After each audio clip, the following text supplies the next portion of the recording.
IRSEM travaille en partenariat avec des entreprises. Dans mon équipe, on travaille beaucoup sur les véhicules autonomes, la robotique mobile autonome. Comment aider ces machines-là à percevoir leur environnement. Au groupe de physique des matériaux, on a deux spécialités. La recherche scientifique dédiée à l'étude des matériaux en général. L'instrumentation scientifique, on développe des instruments qui nous servent à étudier les matériaux jusqu'à l'échelle atomique. Le Coria, c'est ce qu'on appelle une unité mixte de recherche. Et on fait des recherches sur les écoulements réactifs, les écoulements complexes et les sources laser et l'optique. Nous, notre spécialité, c'est l'analyse vibratoire et acoustique. Ici au CEVA, en fait, nous avons plusieurs moyens d'essai. Ça passe par tout ce qui est capteurs de vibration, des capteurs accélérométriques. Ça va être des microphones pour la partie acoustique. On fait de la mesure physique qui s'adresse aux grands industriels de la mobilité aujourd'hui, que ce soit terrestre, aéronautique ou maritime.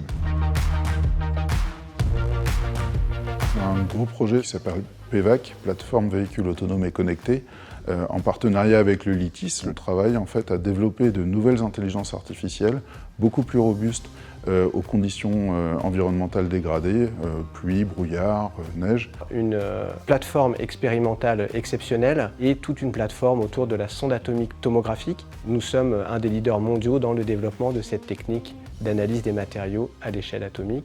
Nous avons maintenant un laboratoire commun avec la société Safran Nacelle pour l'étude de la tenue au feu des matériaux composites. Les toutes dernières fiertés, ça va être un très gros contrat avec l'aéronautique sur le développement d'un logiciel de simulation numérique et qui est aussi devenu un outil d'industrialisation pour le groupe Safran et Ariane Group.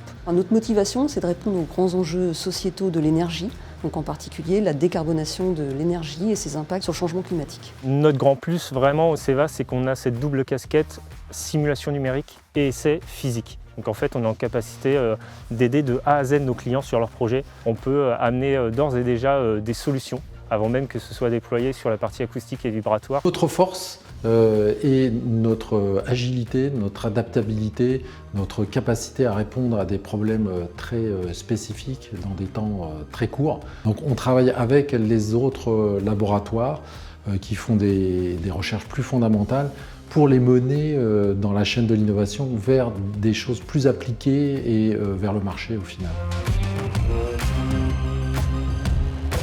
Déjà l'environnement avec d'autres labos, on travaille en collaboration depuis des années. La région est aussi très industrielle et qu'on fait de la recherche pour la décarbonation de l'industrie. Beaucoup de laboratoires qui travaillent sur des domaines assez diversifiés. Donc ça crée en effet un terreau fertile pour pouvoir faire des partenariats, pour pouvoir faire des projets innovants. On a beaucoup d'interactions finalement nous avec les laboratoires sur le Technopôle, mais aussi les universités, parce qu'au CEVA on a on va dire deux grands métiers, la prestation de services et les projets de R&D et d'innovation. On a le regroupement de plusieurs laboratoires sur ce Technopôle où on arrive à associer toutes nos compétences pour pouvoir répondre à des enjeux industriels. C'est très important d'être dans un milieu tel que celui du Technopôle, où on va trouver également pôle de compétitivité pour l'aéronautique ou pour l'automobile.